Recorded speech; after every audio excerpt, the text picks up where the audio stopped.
Good morning. Today is Tuesday, September the 8th, and the lessons that we will be working on today are lessons 21 and 22. So, thus far, we have been reading texts and analyzing those texts that deal with social injustices. So, up until this point, we have read the Declaration of Independence. We have read Hope, Despair, and Memory by Elie Wiesel, which is our main text for the unit. We read The Lottery by Shirley Jackson.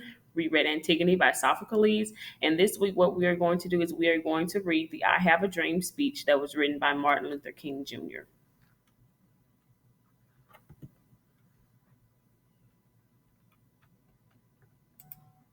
So, today, what we are going to do is we're actually going to listen to a recording of Martin Luther King Jr.'s I Have a Dream speech. We're going to try to determine how the speaker communicates tone, and we're going to analyze figurative language and word choice to determine the central idea of the speech.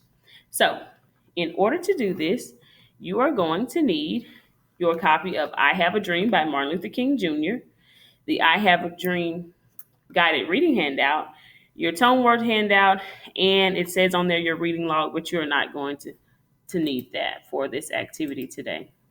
So I'm going to show you where all of those things are found in your classroom. So we are in week 6, the week of September the 7th through the 11th. All of the materials that you need in order to complete today's activity are listed here for you. I have attached them for you and linked them in. So this is a copy of the guided reading handout, which is the activity you're actually going to complete. This is the actual text that I have a dream speech, and this is the exit ticket that you are going to be completing at the end of class on today. So let's go back to our presentation.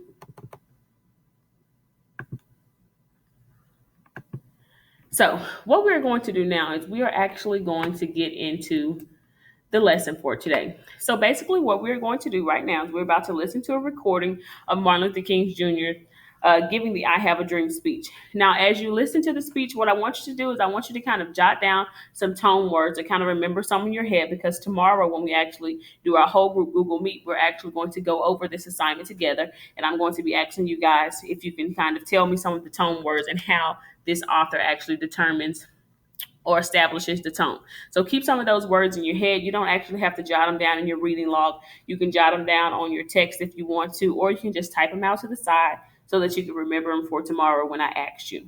And then what I also want you to do is I want you to observe any changes in the tone throughout the speech. So when we're looking for tone, basically what we're doing is we're analyzing how an author uses word choice to kind of show us how they feel about a particular subject. So when we go through this audio, what you're going to do is you're going to be able to clearly hear what Martin Luther King Jr.'s tone is as he gives the speech.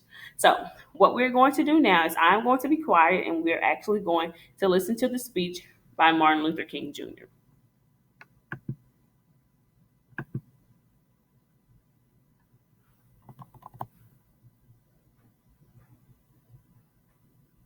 I have the pleasure to present to you Dr. Martin Luther King, Jr.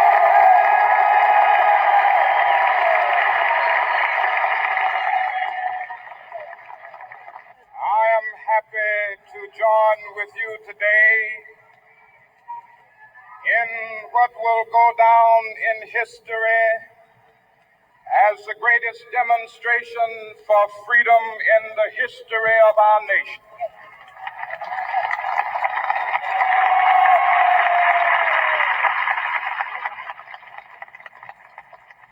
Five score years ago, a great American in whose symbolic shadow we stand today signed the Emancipation Proclamation. This momentous decree came as a great beacon light of hope to millions of Negro slaves who had been seared in the flames of withering injustice. It came as a joyous daybreak to end the long night of their captivity.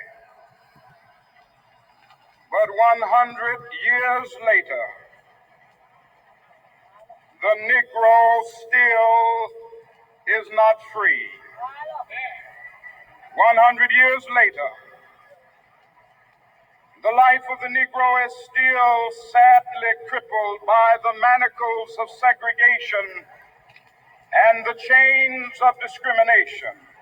100 years later, the Negro lives on a lonely island of poverty in the midst of a vast ocean of material prosperity. 100 years later, the Negro is still languished in the corners of American society and finds himself in exile in his own land. And so we've come here today to dramatize a shameful condition. In a sense, we've come to our nation's capital to cash a check. When the architects of our republic wrote the magnificent words of the Constitution and the Declaration of Independence, they were signing a promissory note to which every American was to fall heir. This note was a promise that all men, yes, black men as well as white men, would be guaranteed the unalienable rights of life, liberty, and the pursuit of happiness. It is obvious today that America has defaulted on this promissory note insofar as her citizens of color are concerned. Instead of honoring this sacred obligation, America has given the Negro people a bad check, a check which has come back marked insufficient funds.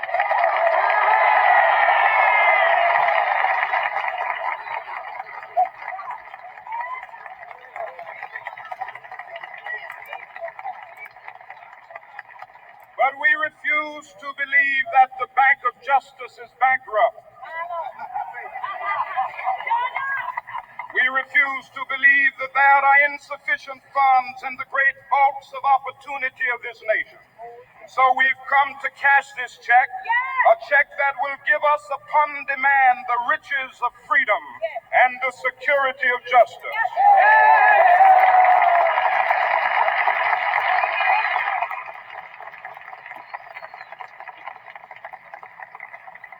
We have also come to this hallowed spot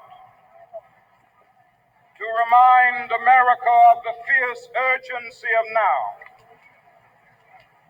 This is no time to engage in the luxury of cooling off or to take the tranquilizing drug of gradualism.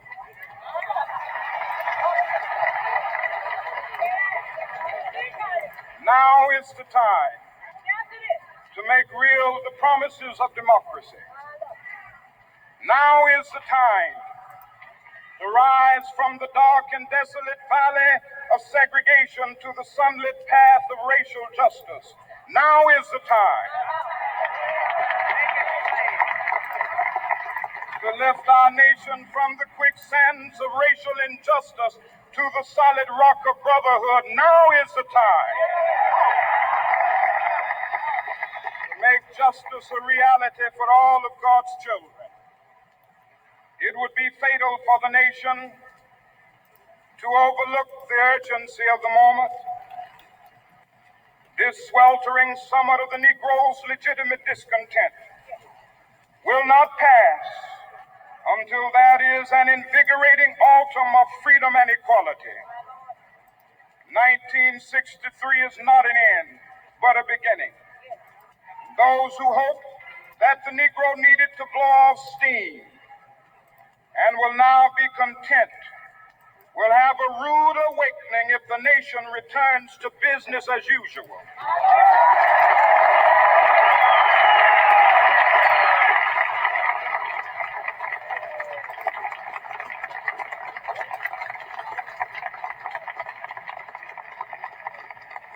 There will be neither rest nor tranquility in America until the Negro has granted his citizenship rights. The whirlwinds of revolt will continue to shake the foundations of our nation until the bright day of justice emerges. That is something that I must say to my people who stand on the warm threshold which leads into the palace of justice. In the process of gaining our rightful place, we must not be guilty of wrongful deeds. Let us not seek to satisfy our thirst for freedom by drinking from the cup of bitterness and hatred.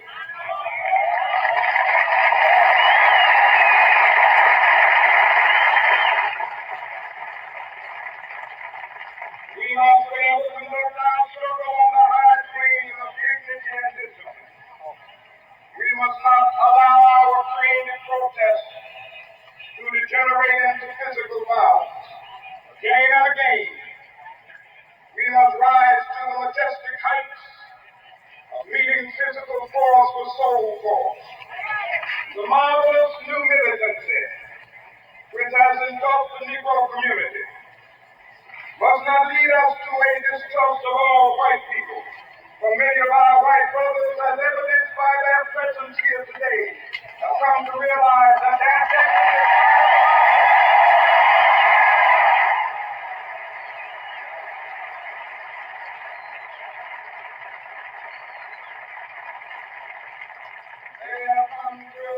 their freedom is inextricably bound to our freedom.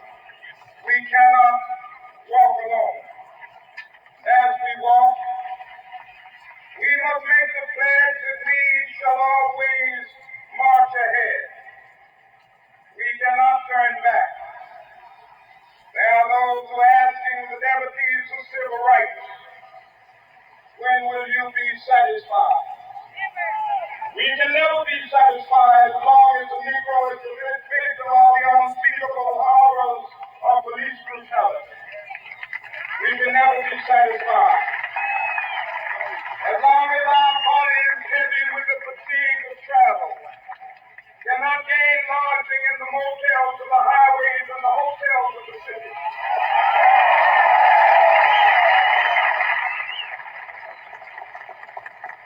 We cannot be satisfied as long as a Negro in Mississippi cannot vote and a Negro in New York believes he has nothing for which to vote.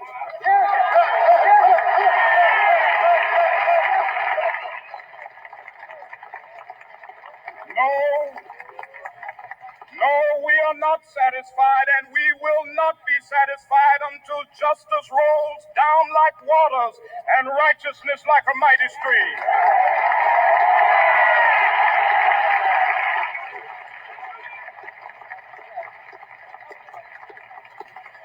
I am not unmindful that some of you have come here out of great trials and tribulations.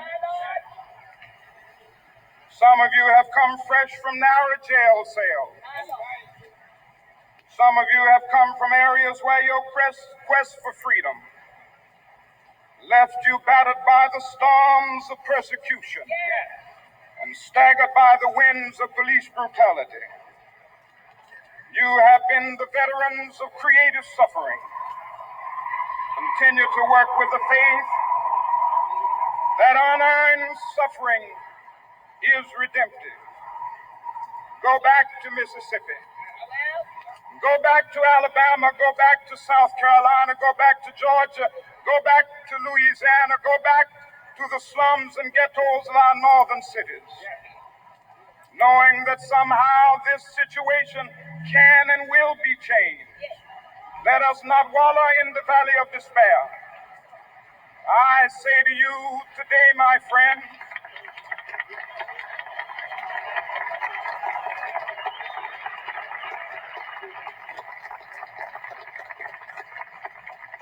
so even though we face the difficulties of today and tomorrow, I still have a dream. It is a dream deeply rooted in the American dream. I have a dream that one day this nation will rise up and live out the true meaning of its creed. We hold these truths to be self-evident that all men are created equal.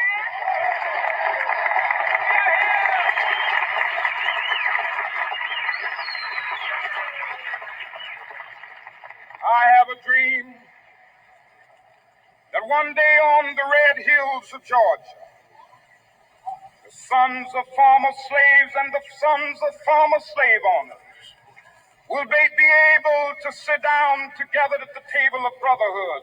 I have a dream that one day,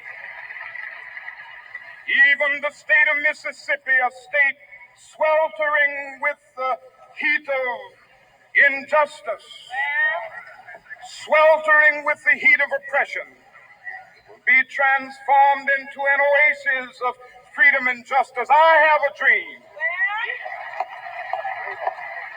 that my four little children will one day live in a nation where they will not be judged by the color of their skin, but by the content of their character. I have a dream today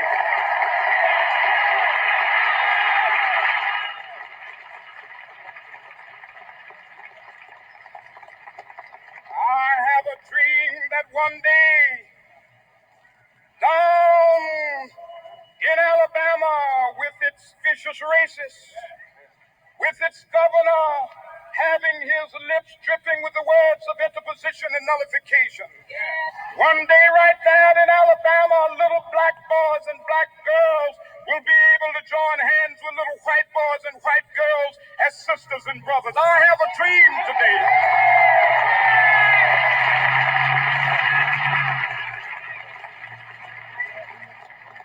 I have a dream that one day every valley shall be exalted, and every hill and mountain shall be made low. The rough places will be made plain, and the crooked places will be made straight. And the glory of the Lord shall be revealed, and all flesh shall see it together. This is our hope. This is a faith that I go back to the South with. With this faith, we will be able to hew out of the mountain of despair a stone of hope.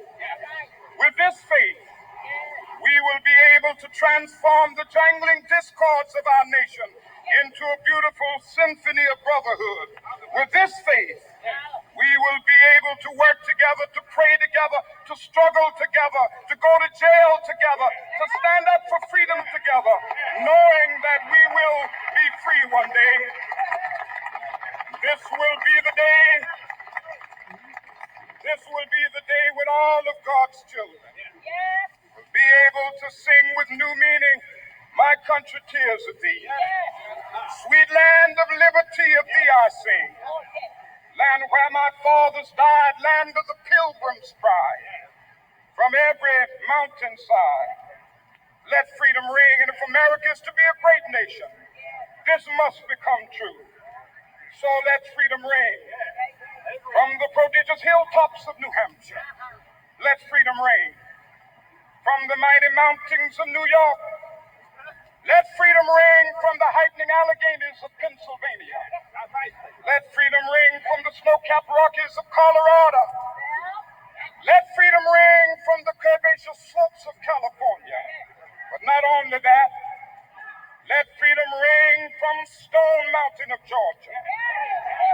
Let freedom ring from Lookout Mountain of Tennessee. Let freedom ring from every hill and molehill of Mississippi, from every mountainside. Let freedom ring, and when this happens,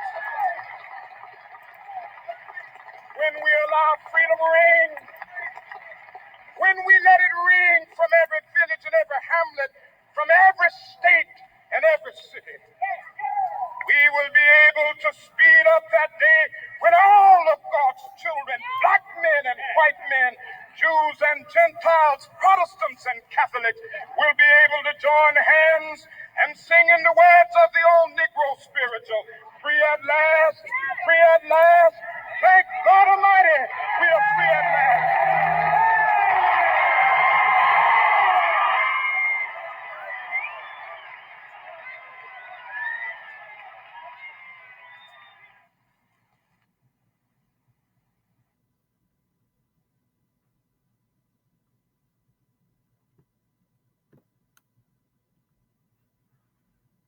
So now that we finished listening to the recording of the speech, I just want to comment on how powerful that speech is and how relevant it still is in today's society. So, what I want you guys to kind of think about as you continue to go through this lesson is, do you think King's tone is positive, negative, or neutral? So, for it to be a positive tone, that means it has a happy spirit. Is it negative? Like, is it derogatory in any kind of way? Or is the tone just kind of bland? It's just like in the middle.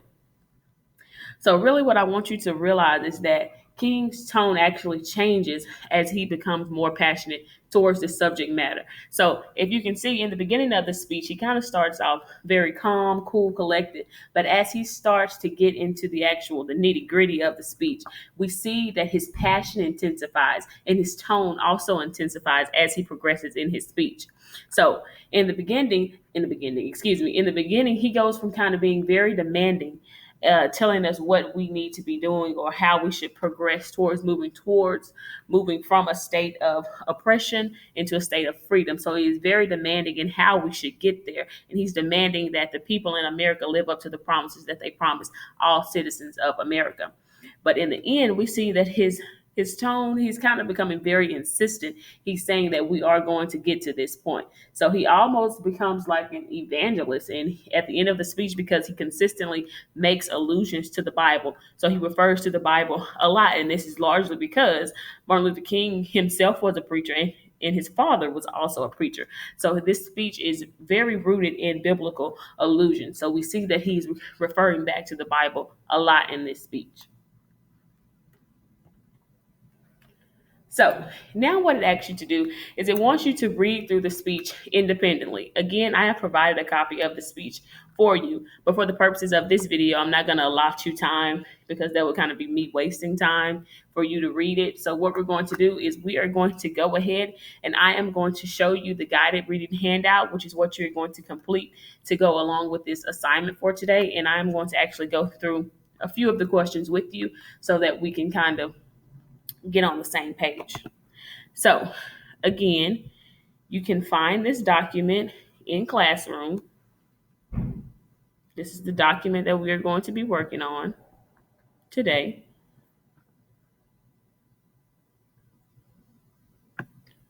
Again, we are in week 6.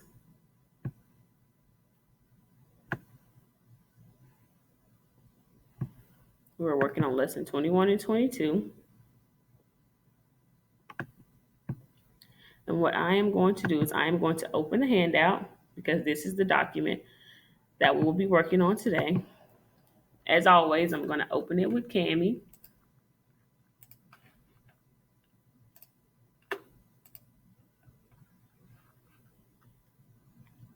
And here's my document that we are going to work on today.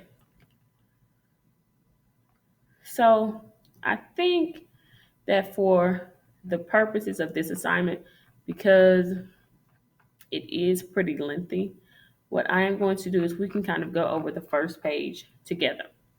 So basically what we're going to be doing is filling in the blanks. So we're going to fill in the blanks based on what we just heard in the speech and also in the written text that we have provided for us. So I'll go back to the classroom and actually pull up the text as well so that we can have that to compare with. I'm going to use my great Google extension here so that I can open up more than one thing at a time. And I'm going to post this over here. So this is my text, and I can actually make this a little smaller.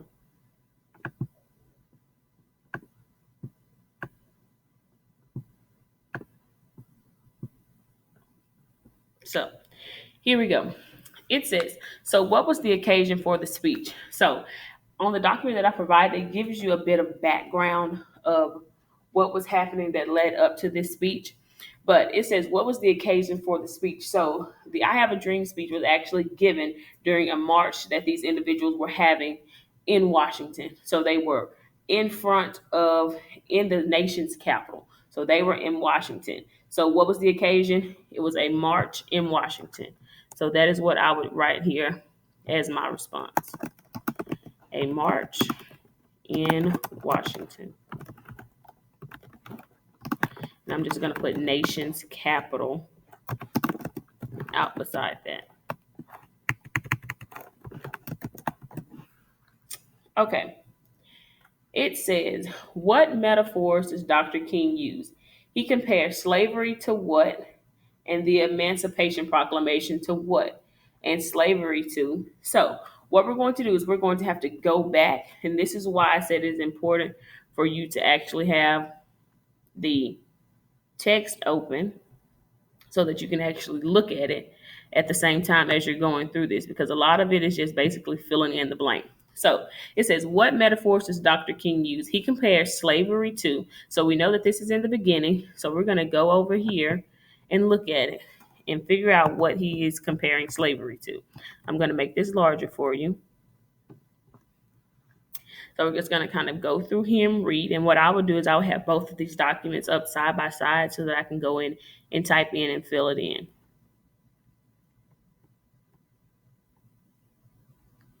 And I'm just going through here and finding what he compares slavery to.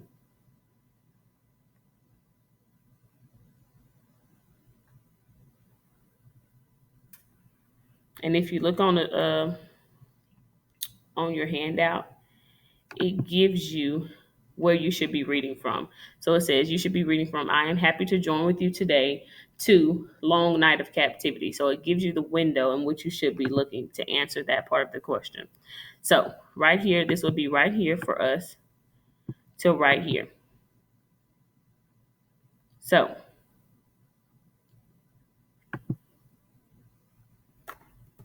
right here, if we're looking here,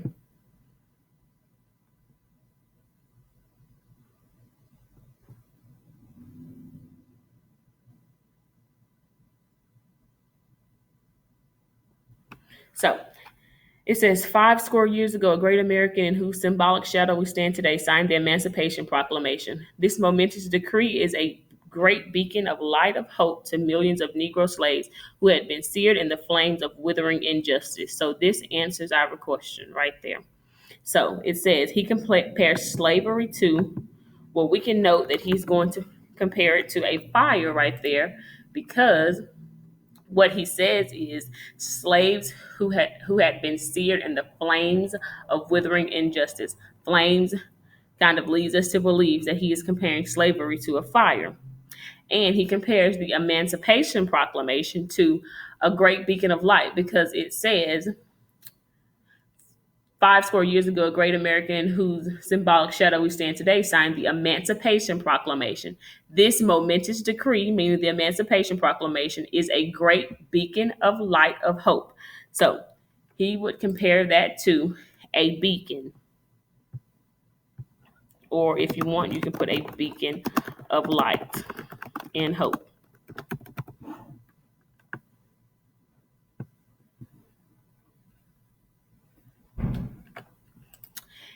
And it says, it came as a joyous daybreak to end the long night of captivity. So here he is comparing slavery to a long night of captivity. So this is not going to be just you go and find words to just fill in the blank. You're actually going to have to reason and rationalize to make sense of what is going on in the speech and how you should answer the question. So it's not just straightforward. You go back to the document and look at it. So we're a bit of a step above that because we're ninth graders now. So we're actually going to have to make sense of what is going on in the text and how he is using these words to create tone and also overall to create his overall purpose for creating the speech. It says, read the paragraph that begins, but 100 years later, to find himself in exile in his own land.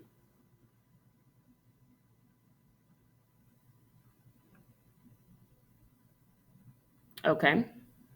So in order to do that, we're going to pull up our text over here. Find that. Here it is.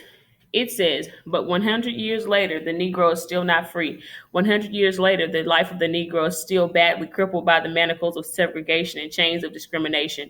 100 years later, the Negro lives on a lonely island of poverty in the midst of a vast ocean of material prosperity. 100 years later, the Negro is still languishing in the corners of American society and finds himself in exile in his own land. So that is the paragraph that we were supposed to be reading. So Now, our text is going to ask us a few questions about the vocabulary here. So, the first thing it says is, what is segregation? And this is just kind of a you answer the question, what is segregation to you? So, segregation to me means division of groups of people. Division of groups of people. That is what I would put. And here it says, what is discrimination? So, I would think that discrimination is treating people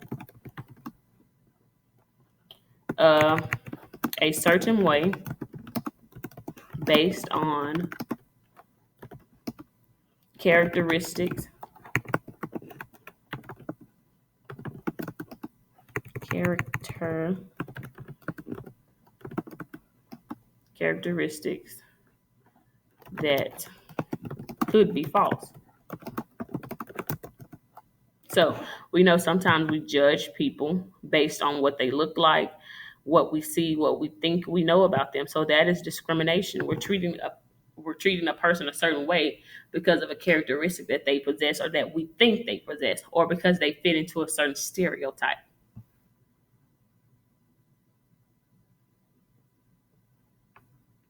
So now it says, what metaphors does Dr. King use? So if we're going back to that specific section, which begins here at but and ends here at land, what we're going to do is we're going to try to find a metaphor. And we know that a metaphor is a comparison of two things that does not use like or as. So people can typically remember what a simile is because they know that it uses like or as, and we can kind of point those out easily. But metaphors are a little bit harder for us. But what we're going to do is we're going to figure out what metaphors Dr. King actually uses. So it says, what metaphors does Dr. King use? So we're going to go back here,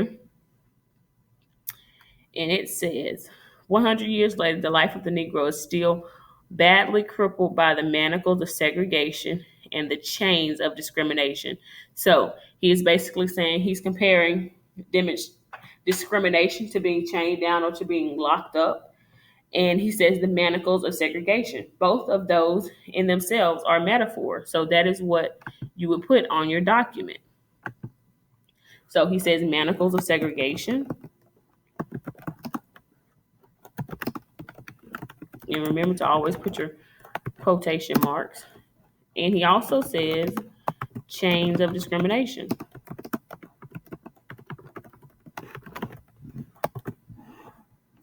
So those are the metaphors that he uses.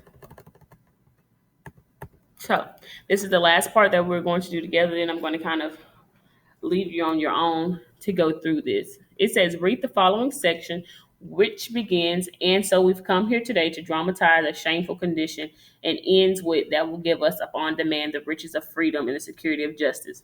So it says, what metaphors does Dr. King use here? So for us to do this, we're going to actually have to go back and read this section. So this is why it's important for you to have that Google extension Duelist downloaded so that you can look at both of these things side by side. I know I keep going from one to the other, but that's because I simply have bad eyes and I cannot see it if it's that small. But it's important for you to have them side by side.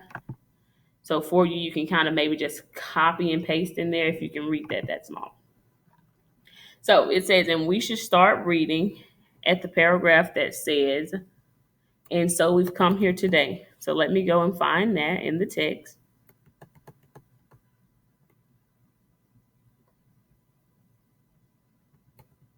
Hmm.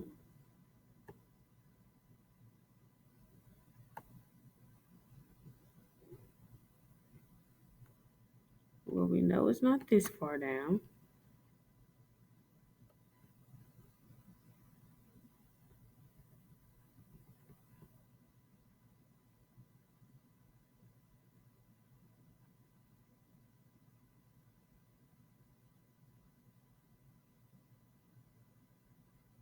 Okay.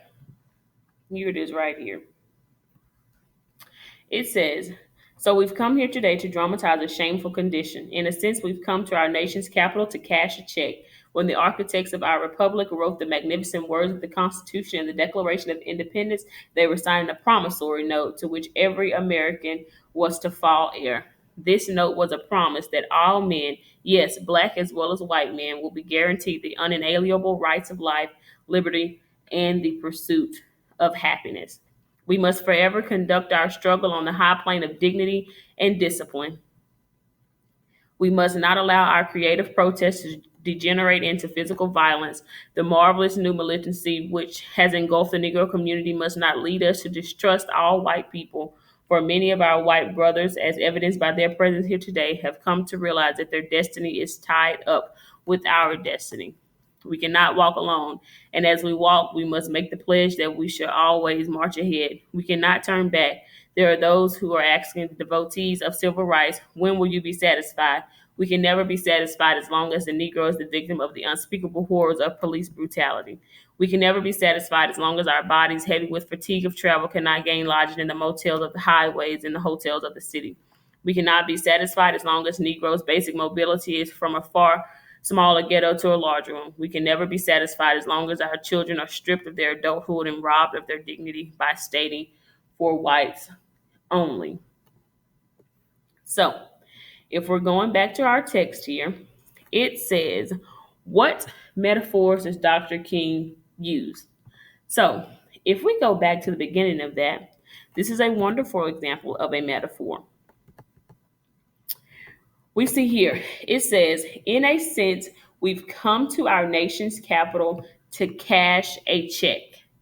So here we see that a check is going to be used here in our metaphor. It's going to be used as an object of comparison here. It says, when the architects of our republic wrote the magnificent words of the Constitution and the Declaration of Independence, they were signing a promissory note to which every American was to fall heir. So basically, what Martin Luther King is saying here is that with the Constitution and the Declaration of Independence, all individuals who were citizens of America were promised certain things. So it was a promissory note. So it's saying with a promissory note, it's like a promise to pay, meaning we are going to ensure that you get this treatment. However, what he is saying is that the check that they wrote or the promissory note that they promised them has not been granted, meaning that he is basically comparing the lack of freedom for this certain group of individuals to an uncashed check. So basically, he is saying that you have not followed through on your promise. So he compares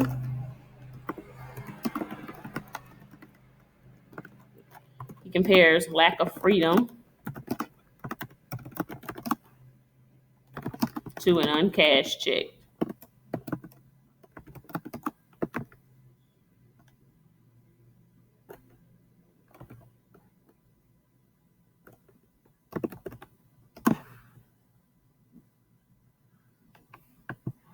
Now, so if you see, this is a very lengthy assignment, which is why you have until Friday to actually complete this assignment. So I'm not expecting you to probably get all of this done in one class period. However, I do expect it to be finished by the end of the week. So this is going to be an ongoing assignment. So it's going to be a running assignment, and the deadline is not until Friday of this week. But you can kind of see that this is going to require you to take more time than any of the other assignments that we've done thus far, because we're actually going in and having to analyze what it is that this author is saying.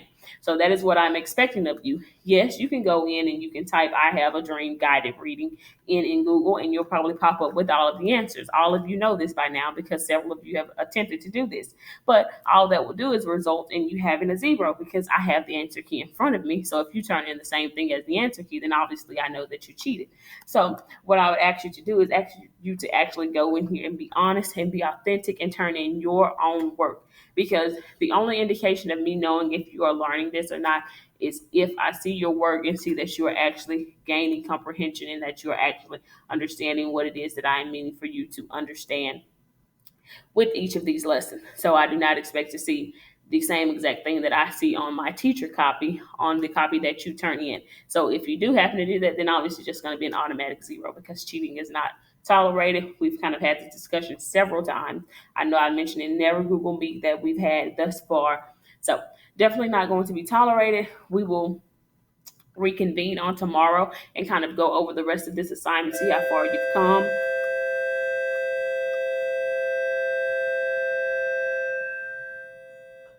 to see how far you've come in completing this assignment. So that is definitely where we will be headed on tomorrow for our Google Meet that we are going to have. Now, once you have completed your guided reading and you are finished with this, what I need you to do is to make sure that you complete your exit ticket for today. So the exit ticket is always also going to be posted in Classroom along with the assignment. So you're going to look at the assignment right there, and you see that you have an exit ticket attached to it. Yes, I still have mine in like 1,000% zoomed in. So here is your exit ticket.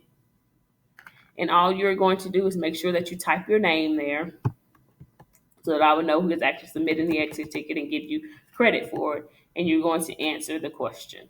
So that completes our lesson for today. I hope you all have a wonderful Wolverine Tuesday.